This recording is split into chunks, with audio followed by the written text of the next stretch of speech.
Rosalind Gardner here with Ed Shonick of MyEnergyPal.com, and today we are going to talk about what, Ed?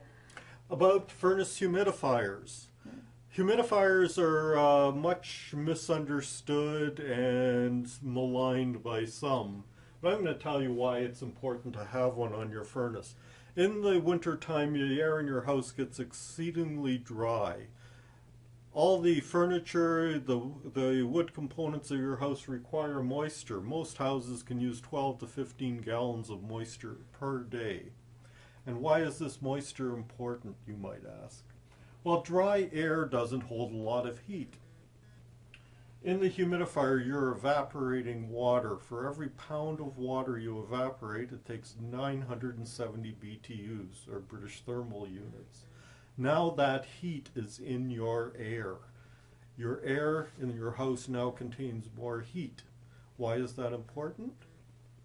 Moist air with a lot of heat in it, you can lower your thermostat and still be comfortable. And that means we save money. Yeah, absolutely. Okay, so this is the humidifier here. This is a flow-through humidifier. Basically, what happens when the furnace comes on, the hot air flows through this pipe, through the humidifier. There's a filter in here that, or a media that the water evaporates on. Again, this is flow through. Some humidifiers have a drum with a tray of water in the back. Ooh, science experiment. You don't want one of those because it just grow mold and all sorts of wonderful things. Okay, but what happens if you don't have one? Can you actually have can you buy these things? Sure, these can be bought at most home centers or through our website. Or, oh, okay, so you can buy them online. What, could you buy them through Amazon or something like that? Sure.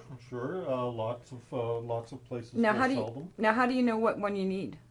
It's basically on the square footage of your house. Okay. And it'll be on the box.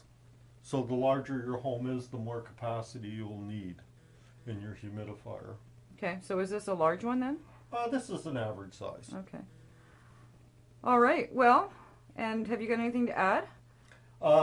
They're pretty straightforward to install. If you're the home handy person, you shouldn't have any trouble at all. If you're not comfortable with working with tools, get someone to install it. Okay, so installation would probably require that you needed to put a hole in that in this over here, right? Yes, you have to cut a hole in this. This is called the cold air return. This is the warm air plenum. So you'd need sheet metal snips, a screwdriver, probably a portable drill would be handy also. Okay, so probably worthwhile to then buy it online and then contact your local heating HVAC person to do the installation. Sure, and you could also get it done while they're on a maintenance visit. Which is another topic we should talk about. All right, we'll talk about that in the next video. Thanks, Ed. You're welcome.